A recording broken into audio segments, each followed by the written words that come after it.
बिस्मिल्लाहिर्रहमानिर्रहीम। अस्सलाम वालेकुम। सेकंड ईयर इलेक्ट्रिकल ET 223 का चैप्टर नंबर 2 का लास्ट टॉपिक है मीटर कैलिब्रेशन। मीटर कैलिब्रेशन से क्या मुराद है? मीटर कैलिब्रेशन से मुराद है कि किसी स्केल के ऊपर नंबरिंग करना या किसी जो आपने इंस्ट्रूमेंट बनाया है उसमें जो एरर आ रहा है उसको दुरुस्त करना। ठीक है, मीटर कैलिब्रेशन होता क्या है कि एक जो स्टैंडर्ड मीटर होता है जिसकी रीडिंग या जिसकी वैल्यू हमें मालूम होती है, और दूसरा मीटर वो होता है जो आप खुद बनाते हैं। फिर जो मीटर हम खुद बनाते हैं और जो पहले से एक स्टैंडर्ड मीटर होता है उसकी जो रीडिंग होती है वो हम कंपेयर करते हैं। ठीक है, फिर जो उसमें एरर आ रहा होता है उसको हम दुरुस्त करते हैं। ठीक है, तो ये मीटर कैलिब्रेशन जो होता है वो कोई उसके दो तरीके हैं। पहला जो होता है वो है कंपैरिजन। कंपैरिजन से क्या मुराद है? मुआवजा करना। ठीक है, किसके साथ? जो आपने स्टैंडर्ड जो मीटर है जिसकी वैल्यू फिक्स है, जिसकी वैल्यू आपको मालूम है, उसके साथ। जो दूसरा जो तरीका है वो होता है पोटेंशियोमीटर। दोनों जो तरीके हैं उनको डिटेल से पढ़ेंगे जी। जो पहला तरीका है वो है कंपैरिजन। कंपैरिजन का मतलब क्या होता है? मुआवजा करना। इसमें सबसे पहला जो हमने करना है, एम्पेयर मीटर की कैलिब्रेशन करनी है। एम्पेयर मीटर को हमने बनाना है।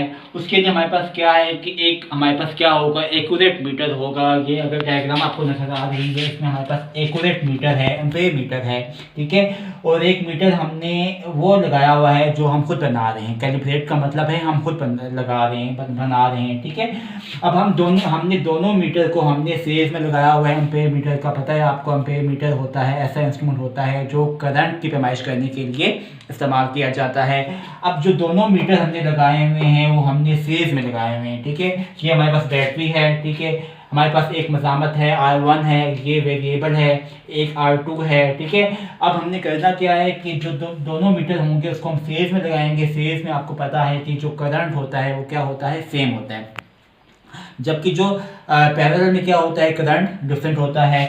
जब इसको हम सप्लाई के साथ लगाएंगे तो फिर क्या होगा, करंट का फ्लो होना शुरू हो जाएगा। ठीक है, अब सपोज करते हैं कि जो स्टैंडर्ड जो मीटर है जिसको देख के हम कैलिब्रेट कर रहे हैं उसकी वैल्यू आ रही है 5 एम्पेयर। ठीक है, जो इसमें से करंट गुजर रहा है वो क्या गुजर रहा है, 5 एम्पेयर गुजर रहा है। ठीक है, तो हमने इस सीरीज में एक और एम्पेयर मीटर भी लगाया हुआ है। वो मीटर है जिसकी आप कैलिब्रेशन कर रहे हैं, जो आप खुद बना रहे हैं। तो फिर क्या है कि इसमें से जो करंट की वैल्यू है वो भी 5 एम्पेयर होनी चाहिए, क्योंकि जो दोनों मीटर हैं वो किस में लगाए हुए हैं, सीरीज में लगाए हुए हैं। और सीरीज में जो करंट होता है वो क्या होता है, सेम होता है। ठीक है, अब अगर हमारे पास इसकी वैल्यू जो है 5 एम्पेयर से कम आ रही है या 5 एम्पेयर नहीं आ रही, इसका मतलब है कि हमने जो मीटर जो हम खुद बना रहे हैं उसकी हमने कैलिब्रेशन सही नहीं की हुई। फिर हमने क्या लगाया हुआ है, एक मज़ामत लगाई हुई है, R1 की मज़ामत लगाई हुई है। इसकी वैल्यू को चेंज करके हम क्या करते हैं कि रीडिंग ले लेते हैं और हमें पता चल जाता है कि इसमें जो एरर है वो कौन सा आ रहा है। फिर हम एरर आ रहा होता है उसको हम जो स्टैंडर्ड मीटर लगाया होता है उसको देखकर हम इसकी वैल्यू को जो है वो ये एरर जो आ रहा होता है उसको रिकवर कर लेते हैं। ये तो हो गया calibrating of DC ampere meter. Okay जी, सेकंड वाला है calibrating of DC volt meter. अब हमने वोल्ट मीटर की कैलिब्रेशन करनी है। वोल्ट मीटर क्या होता है? ऐसा इंस्ट्रूमेंट होता है जिसकी मदद से आप वोल्टेज की पैमाइश कर सकते हैं। डायग्राम में देखें, एक हमारे पास एक्यूरेट मीटर है। एक्यूरेट या स्टैंडर्ड से क्या मुराद है? ऐसा मीटर है जिसकी वैल्यू जो है एक्यूरेट है। और एक मीटर वो है जो हम खुद बना रहे हैं। अब दोनों जो मीटर हैं वो हमने पैरेलल में लगाए हुए हैं। पैरेलल में आपको पता है कि हमारे पास जो वोल्टेज होता है वो क्या रहता है, सेम रहता है, जबकि जो करंट होता है वो डिफरेंट होता है। ठीक है, जब आपने एम्पेयर मीटर की कैलिब्रेशन करनी है तो उसमें हमने क्या करना है कि जो दोनों मीटर होंगे उसको आपने सीरीज में लगाना है ताकि जो करंट की वैल्यू है वो दोनों में सेम रहे। जबकि जब हमने वोल्ट मीटर की कैलिब्रेशन करनी है तो हमने दोनों जो मीटर होंगे, एक्यूरेट मीटर और वो मीटर जो हम खुद बना रहे हैं, उनको हमने पैरेलल में लगाना है ताकि जो पैरेलल में जो होता है वोल्टेज जो होता है वो सेम होता है। जो इधर वोल्टेज होगा उसी वोल्टेज को इधर भी होना चाहिए। अगर इधर हमारे पास 5 वोल्ट आ रहा है तो इधर जो है वो भी 5 वोल्ट ही आना चाहिए। ठीक है, अगर 5 वोल्ट नहीं आ रहा इसका मतलब है कि हमने जो मीटर बनाया है उसमें कोई ना कोई एरर आ रहा है। ठीक है, हम क्या करते हैं कि जो वोल्टेज की वैल्यू चेंज करते रहते हैं। वोल्टेज की वैल्यू चेंज करके हम जो एक्यूरेट मीटर में जो रीडिंग जो आनी चाहिए और जो कैलिब्रेट जो मीटर कर रहे हैं उसमें जो रीडिंग आ रही है उसका एक टेबल बना देते हैं और फिर हमें पता चल जाता है कि इसमें जो एरर है वो कितना आ रहा है और उस एरर को हम रिकवर कर लेते हैं। जी, सेकंड वाला जो है तरीका वो कौन सा है, पोटेंशियोमेट्रिक। इसमें क्या होता है कि हमारे पास पोटेंशियोमीटर रखा हुआ होता है। पोटेंशियोमीटर क्या होता है, potentiometer DC instrument, DC device है जिसकी मदद से हम डीसी इंस्ट्रूमेंट को कैलिब्रेट कर सकते हैं, डीसी एम्पेयर मीटर को, डीसी वोल्ट मीटर को। ठीक है, अब हमने डीसी एम्पेयर मीटर की कैलिब्रेशन करनी है। ये डायग्राम बनी हुई है, ये हमारे पास सप्लाई आ रही है, ये हमारे पास जो है वेरिएबल रजिस्टर है, ये हमारे पास एम्पेयर मीटर है। जो एम्पेयर मीटर हम खुद बना रहे हैं ये वो एम्पेयर मीटर है। ये हमने स्टैंडर्ड एक रजिस्टर लगाया हुआ है जिसकी वैल्यू हमें मालूम होती है। ये हमने पोटेंशियोमीटर लगाया हुआ है। ठीक है, अब पोटेंशियोमीटर की मदद से क्या होता है कि जो हमारे पास जो स्टैंडर्ड रजिस्टर होती है जिसकी वैल्यू हमें मालूम होती है उसके आक्रोश में हम क्या करते हैं कि इसके जो वोल्टेज होते हैं वो मालूम कर देते हैं। ठीक है, पोटेंशियोमीटर की मदद से जो हमारे पास स्टैंडर्ड रजिस्टर होता है उसके आक्रोश जो होते हैं हम जो वोल्टेज आ रहे होते हैं उसकी वैल्यू को हम मालूम कर देते हैं। ठीक है, अब वोल्टेज की वैल्यू को हमें पता चल जाती है कि वोल्टेज की वैल्यू क्या है। ठीक है, फिर हम क्या लगाते हैं, ओम लॉ। ओम लॉ क्या होता है, V बराबर है आई आर। आई किसके बराबर होगा, आई बराबर होगा V/R। इससे क्या होता है कि हमें जो होता है करंट की वैल्यू मालूम हो जाती है।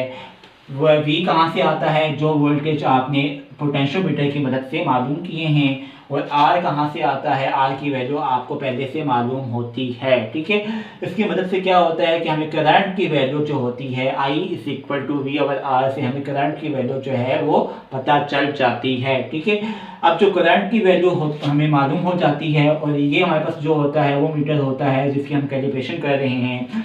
अब इस एम्पेयर मीटर से भी क्या होता है कि हमें करंट की वैल्यू को पता चल जाती है। अब ये जो करंट की वैल्यू ये वाली आई है और जो मीटर हमने लगाया हुआ है उसमें जो करंट की वैल्यू आई है उसको हम कंपेयर करते हैं और इस तरह हमें पता चल जाता है कि जो इसमें एरर जो हम खुद एम्पेयर मीटर बना रहे हैं उसमें कितना एरर आ रहा है। जी, अब हमने करना है डीसी वोल्ट मीटर की कैलिब्रेशन करनी है। कौन से तरीके से, पोटेंशियोमेट्रिक वाले तरीके से। जैसे अभी हमने एम्पेयर मीटर की कैलकुलेशन की है। पोटेंशियोमीटर क्या होता है, ऐसी डिवाइस होती है जिसकी मदद से हम डीसी जो इंस्ट्रूमेंट होते हैं, डीसी एम्पेयर मीटर या डीसी वोल्ट मीटर की कैलिब्रेशन कर सकते हैं। हमने करना है डीसी वोल्ट मीटर की कैलिब्रेशन। वोल्ट मीटर क्या होता है, ऐसा इंस्ट्रूमेंट होता है जिसकी मदद से हम वोल्टेज की पैमाइश करते हैं। जब हमने पोटेंशियोमीटर लगाया हुआ है, ये वो मीटर लगाया हुआ है जो हम खुद बना रहे हैं। ये हमने मज़ामत लगाई हुई है, ये वेरिएबल मज़ामत है, ये हमारे पास सप्लाई आ रही है। ठीक है, अब पोटेंशियोमीटर जो लगाया हुआ है वो क्या करेगा, जो हमने रजिस्टर लगाया हुआ है उसके आक्रोश में जो वोल्टेज होगी उसकी वैल्यू को मालूम कर लेगा। फॉर एग्जांपल V1 की वैल्यू आ रही है, इधर 5 वोल्ट आ रही है। ठीक है, अब ये जो मीटर हमने बनाया है या जो मीटर हम सब बना रहे हैं वो भी हमने किस में लगाया हुआ है, पैरेलल में लगाया हुआ है। पैरेलल में क्या होता है कि जो वोल्टेज होते हैं वो सेम होते हैं, जो इधर वोल्टेज आ रहे हैं वही वोल्टेज की वैल्यू को इधर होना चाहिए। ठीक है, अब इधर अगर हमने जो मीटर हमने लगाया हुआ है वहाँ पर भी वैल्यू अगर 5 वोल्ट आ रहा है उसका मतलब है कि जो मीटर हम बना रहे हैं हमने सही तरह कैलिब्रेशन कर ली है। अगर इसमें कोई एरर आ रहा है तो वो एरर भी हमें मालूम हो जाता है। इसमें जो वोल्ट मीटर लगाए हुए हैं वो हमने सिर्फ पैरेलल में लगाए हुए हैं और पैरेलल में क्या होते हैं, दोनों जो वोल्टेज होते हैं वो क्या होना चाहिए, सेम होने चाहिए। ठीक है, जो इधर वोल्टेज है उसी की वैल्यू को इसके होना चाहिए।